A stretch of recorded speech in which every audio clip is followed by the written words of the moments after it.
के लिए तो झाड़ ही आएगा काम, बाकी क्या काम आएगा? कुछ काम नहीं आएगा। हर इंसान जो अपना ऑक्सीजन यूज करता है, वेंटिलेटर पे जब जाते हैं तो पैसे देते हैं, फोकट में मिलता है तो उसका बैंड बजा देता है। तो अपने को सबको यही सोच के चलना पड़ेगा कि बाबा हरियाली होगी तो ठंडक होगी। और आपका यूपी सब पूरा बाबा लोग जैसे हैं, लगाएंगे, दबा के लगा रहे हैं और लगाएं। मैं तो चाहता हूं कि यूपी जैसा इतना बड़ा विशाल, कितने लोग, 20 करोड़ ज्यादा होगा, दबा के लगाओ। मैं तो बोला हर स्कूल में बच्चों को बताओ, बच्चों के लिए क्या छोड़ के जा रहे हैं वो सोचें। हम तो आधा खबर में, हम तो आधा बैठे हुए हैं वहां पे। कभी भी ले गए, कभी भी जड़ वो बन जाएगा, क्या बोलते हैं, मिट्टी बन जाएगी, वो मेथी पालक उगेगा, कुछ दिन की बात है, तो सब शानपत्ती निकल जाएगी। बहुत पते की बात है कि इट्स अ फैक्ट ब्रदर। मिट्टी से प्यार कर लो, बस जाना वहीं पर है। बाकी हीरोगिरी, बाकी जो है वो सब करते रहो, आई थिंक इस पर एक शानदार राउंड होना चाहिए तालियों का। बहुत बड़ी और गहरी बात है, और यही वजह है कि जाकी साहब अपने गले में इसे लेकर चलते हैं, दिखावे के लिए नहीं बल्कि एक संदेश देने के लिए। नहीं, जो हम छोड़ के जा रहे हैं बच्चों के लिए, वो क्या छोड़ के जा रहे हैं? जहर पानी में, खाने में, हवा में, लोगों के भेजे में। कभी अपने घर में भी देखो, सबके घर में एक छोटा टाइगर है। मेरा बच्चे को जब मैं देखता हूं तो मेरे को लगता है कि सबके घर में बच्चा। आज के इतने बच्चे, मेरे बाजू में बैठा था वो, that very intelligent boy out there जी हाँ, बहुत अक्लमंद है। तो ये आजकल वो बच्चों के लिए ये छोड़ के जाओ, या बच्चों को खेलना पड़ेगा, उनको समझाना पड़ेगा कि भाई खाना कैसा, पानी कैसा, मिट्टी क्या चीज है, वो सारी चीजें हर माँ बाप को सिखाना चाहिए, हर स्कूलों में सिखाना चाहिए।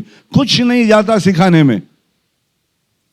पर्यावरण को संभालना अपना काम है, हम लोग सीनियर है, वो बच्चे हैं, उनको क्या मालूम, उनको जो समझाएगा वही करेंगे। तो इसका अभ्यास ज्यादा होना चाहिए स्कूलों में, मुझे लगता है। और घरों में माँ बाप भी उनको, उनके बर्थडे के दिन एक पेड़ लगा दिए, माँ बाप के बर्थडे के दिन बच्चे ने लगा दिया, एक अच्छा लगता है। मैं गले में लेके घूमता हूँ ताकि वो बच्चों के हाथ में दे दूं। आज आपको दिया हूँ, आपने देखा, उसको कोई बच्चा मांगता मैं उसको दे देता, और वो जाके अपने घर दिखाता, उसे संभालता, उसे समझ में आता कि यही तो चीज है। बोलते हैं कि पेड़ काटने कुछ लोग आए थे मेरे गांव में, पेड़ काटने कुछ लोग आए थे मेरे गांव में, धूप बहुत है कहकर बैठ गए उसी की छांव में। तो ये हाल है। तो ब्लू बहुत ही सुंदर संदेश है यहाँ पर।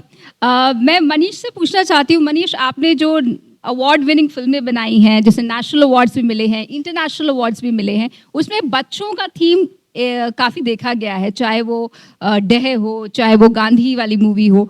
तो आजकल ऐसी फिल्में कम बनती हैं मेन स्ट्रीम में, आप बच्चों के साथ काम करना क्यों पसंद करते हैं? जी बिल्कुल, ये एक ऐसा जॉनर है जो बचा हुआ है, और मुझे पता नहीं, जैसे अभी आदरणीय योगी जी ने बोला कि हम सनसनी की तरफ ज़्यादा ध्यान देते हैं।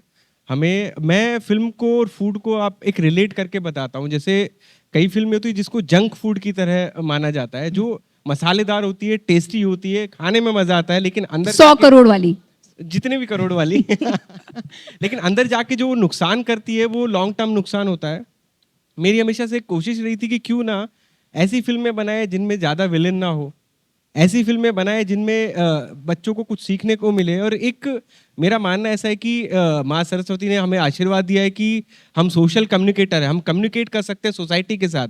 मेरा एक काम है, वो उसको लाखों लोग भी देख सकते हैं, उसको करोड़ों लोग भी देख सकते हैं। तो क्यों ना हम उस बात का फ़ायदा उठाएं और ऐसी बातें बोले जिससे नई जनरेशन, नए लोग, बच्चे कुछ सीख सके। क्योंकि अभी समय ऐसा आ गया है, ये रील के दौर में हम जी रहे हैं, जहाँ पे 10-10, 30-30 सेकंड की, 20-20 सेकंड की रील चल रही है। वो क्या कम्युनिकेट करती है? तो आई थिंक कुछ अच्छी बातें कह जाए। मैं आपको संकोच नहीं करूँगा बताने में। आप अगर मेरी सारी फिल्में देखेंगे, मैं स्क्रिप्ट मैंने लिखी भी खुद ही है सारी फिल्में। जब लिखते टाइम मैं ट्राई करता हूँ कि मैं सिगरेट भी ना डालूँ फिल्म में कहीं पे, क्योंकि सिगरेट डालने से सेंसर में पहले उसका वो ऐड डालना पड़ता है, वो स्मोकिंग वाला ऐड, जो मैं नहीं चाहता कि कोई बच्चा देखे उसको, जो मैं नहीं चाहता कि बुरी चीज़ भी देखे। तो आपको एक रहता है कि आपके दिमाग में वो चीज़ आती है, वो इतना पेनफुल विजुअल्स रहते हैं। तो एक पैसा सब बना रहे हैं, देखिए पैसा बनाने का कोई अंत नहीं है, कितना बनाना है कितना नहीं बनाना है। पर हाँ, अच्छी चीज़ें जिनकी शेल्फ लाइफ अच्छी है, लंबी है, जो आज हमने बना दी और आज से 30 साल 40 साल बाद वो चीज़ें रहे, बच्चे सीख जाएं, एक जनरेशन सीख जाए, तो आई थिंक उससे बड़ी पूंजी कुछ हो नहीं सकती है, तो वो कोशिश कर रहे हैं। जैकी साहब, आपने बच्चों के साथ बहुत सारी मूवीज की हैं, भूत अंकल, किंग अंकल, भूत एंड फ्रेंड्स, लेकिन ये जो ग्रैंडफादर वाला रोल था और सुपर हीरो उसके साथ में, ये कैसा रहा? क्या आपने अपने बेटे टाइगर के साथ डिस्कस किया, क्योंकि उन्होंने भी सुपर हीरो का किरदार निभाया? पता नहीं इनको मैं सुपर हीरो कौन से एंगल से दिखा मगर मगर बनाया जो मेहनत इन्होंने की, और बच्चा घर में है जो हमेशा बोलता है कि अगर माता पिता सही स्ट्रांग रहे तो उनके दिल को अच्छा लगता है कि माँ बाप मेरे मतलब उस उम्र तक जाए कि जब हम जाए ना, वो तो चाहते हैं मगर हम लोगों को ये समझाते रहते हैं कि हेल्थ संभालें, जितना हो सकता है कोशिश कर रहा हूँ। 69 हो गया हूँ अभी, बिंदास। और बिंदास। आगे के भी मैं सोच रहा हूँ 90 तक अपना मेरुदंड 90 डिग्री हो, ये कोशिश चालू है, उसके आगे देख लेंगे। नहीं, ये तो बहुत ही अच्छा है कि मेरुदंड आपका 90 क्या 100 तक जारी रहे। एक जो यूनिक स्टाइल आपका रहा है, वो बीड़ू वाला अंदाज, जो कि बहुत पॉपुलर भी है, उसे आपने बहुत अच्छे से शुरू से लेकर अभी तक कैरी किया है। आप अभी भी खुद को एक चाल का लड़का बताते हैं। बहुत सारे लोग फिल्मी दुनिया में सक्सेस पाने के बाद बदल जाते हैं, पर आपके साथ ऐसा नहीं हुआ। 10 बाय 10 की खोली में 6 जन रहे हैं, 7 खोली थी और 3 पैखाना था, वहां पे बाथरूम था 3, तो लाइन लगता था सुबह। वो सारी चीजें देख ली। कभी डॉक्टर होता था, कभी शूटिंग भी, मैं हीरो बनने के बाद भी मैं वहीं रहा और उनसे कहता था कि सर डॉक्टर साहब बाहर जल्दी आना, जरा जाना है शूटिंग पर। हाँ हाँ अभी। तो ये सारी बातें, जमीन की बातें सीखी मैंने। मुझे एक बाथरूम, 3 बाथरूम थे, 1 2 3, और यहाँ पे थे 30 जन, 7 खोली, तो लाइन लगती थी सुबह। तो एक बाथरूम उन लोगों ने मुझे दे दिया। अब बोले आप हीरो बन गए, अच्छा नहीं लगता है, आपके बड़े लोग आते हैं और लाइन में खड़े रहते हैं, आप लाइन में खड़े रहते हैं। मैं बोला नहीं चाहिए साहब, मगर उनका दिल देखो कि एक बाथरूम मेरे को गिफ्ट दे दिया कि 3 बाथरूम में से एक आप रखो। मैं बोला मेरे घर में सिर्फ 6 मेंबर है, 6 भी नहीं, मेरे बड़े भाई चले गए थे, तो हम 5 जने भी है। फिर भी उन लोगों ने एक ताला लगा के मुझे एक बाथरूम गिफ्ट दे दी। तो वो दिल, उनका दिल देखकर मतलब आप सोचो बाबा कि बड़े बड़े घरों में 3-3 4-4 बाथरूम होते हैं एक इंसान के लिए। आज हो गया है कि आज मेरे पास 2 बाथरूम है, कहीं भी जाऊं, मगर उस वक्त मेरे पास 3 बाथरूम थे और हम 30 जन शेयर करते थे, उनमें से एक मुझे दे दिए। तब ये सब देखते तो जमीन ज्यादा आप जुड़ जाते हो, हवा में नहीं घूमते। ये सारी बातें कहाँ होती है, कहाँ कौन देता है अपना माफी चाहता हूँ, हम लोग तो संडास बोलते हैं, संडास कौन गिफ्ट देता है किसको? कोई गिफ्ट नहीं देता है, मुझे दे दिया। अब वो मुझे लाइन पे आ गया, मैं वो सब देख देख के मेरे समझ में आ गया कि प्यार मोहब्बत से जियो, बांट के रहो, दोस्त बने रहो। दूसरों का गम ज्यादा होता है, अगर अपने अपने गम को देखेगा और बोलेगा नहीं उनका कम है, ऐसा कुछ नहीं है। रास्ते पे जो रोड बना रहे इस गर्मी में, जो डांबर लगा रहे, उनका गम देखो यार, अपना कम लगता है।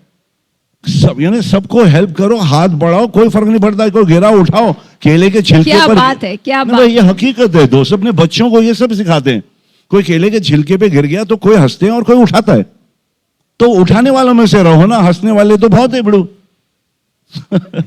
आई थिंक चाल से जमीन से आसमान तक का सफर जो आपने तय किया और जमीन को नहीं भूले या अपनी जड़ों को नहीं भूले, वो बड़ी बात है। उसने आपकी सक्सेस में कितना बड़ा रोल प्ले किया है? भाई धरती के अंदर अगर जड़ सही है तो फिर सब सही है। क्या हुआ बिड़ू, क्यों झगड़ा कर ले? जाने दे, आप अपनी जाने दे, जगह सब ले। अपने ही हैं यार। छोड़ ये सब लफड़े। एनीवे, क्या बोला था, कहाँ थी? जड़ सही है। अरे हाँ, ये जमीन से ऊपर। अरे जड़ कड़क होगा तो झाड़ ऊपर जाएगा ना, तो वो पकड़ के चला, मैं छोड़ा नहीं। और सुभाष जी जैसे इंसान मुझे इस मतलब एक मिट्टी से एक सितारा बना दिया, तो मैं सारा क्रेडिट बॉस को देता हूँ। और देव साहब ने मुझे एक छोटे से रोल में लिया था। उन्होंने कहा जैकी, सुबह सुबह तुम्हारी तस्वीर देखी, शाम को तुम मेरे सामने खड़े हो, मैं तुम्हें रोल जरूर दूंगा। तो उन्होंने मुझे रोल दे दिया और मैं सेकंड लीड हो गया। बोले मैं लीड और तुम सेकंड लीड में। बोला सर। और 15 दिन के बाद में फोन आया, मिथुन दादा वो सीनियर थे मेरे, बोला मिठुन ने डेट्स दिया है तो वो रोल मैं मिठुन को दे रहा हूं, तुम्हें मैं विलन के डेन में डाल रहा हूं, तुम शक्ति कपूर के लेफ्ट हैंड हो। तो उसके बाद में मैं एक चमचे का रोल किया। मैं बोला मैं छोड़ूंगा नहीं, क्योंकि देव साहब का बड़ा फैन था मैं, और उन्होंने मेरे को हीरो से 15 दिन में डिमोट कर दिया विलन। तो मैं विलन भी बन गया। मैं खड़ा था हाथ बांध के, पीछे कोई देखा भी नहीं, मगर उनको देखते रहा और उनसे एक चीज सीखा। मुझसे एक फाइट सीन में कुछ हो नहीं रहा था, पहला दिन फाइट था और मुझे ऐसे गला पकड़ के उल्टा फेंकना था। मुझसे हुआ नहीं, तो वो भड़क गए वहां पे जो टेक्नीशियन थे, फाइट मास्टर, बोले क्या कर रहे हो, दो चार ऐसे बड़ी बात कर दी।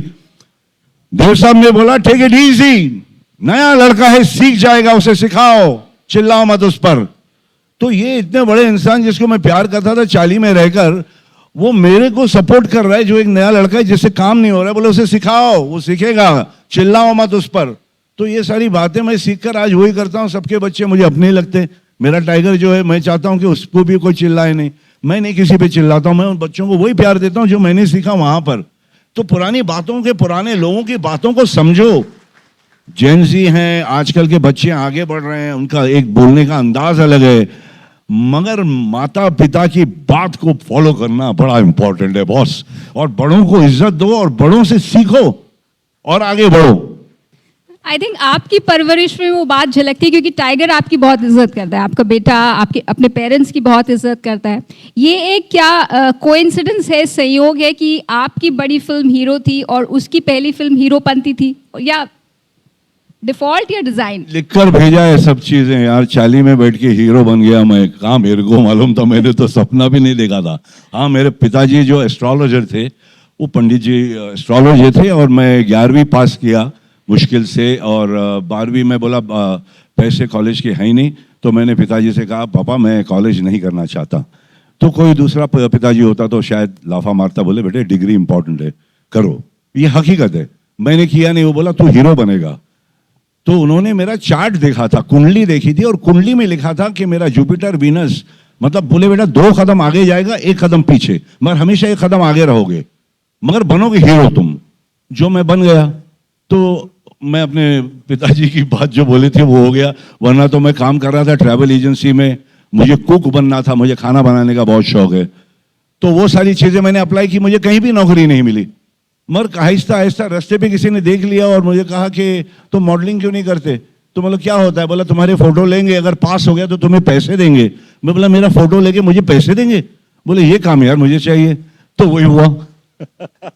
और फिर आप एक्टिंग में आ गए? मैं एक्टिंग में आ गया, और फिर एक बार हीरो लग गए तो फिर सुभाष जी ने मुझे बांसुरी की धुन ने बहुत सारी शादी करा दिए। हरिप्रसाद चौरसिया जी थे,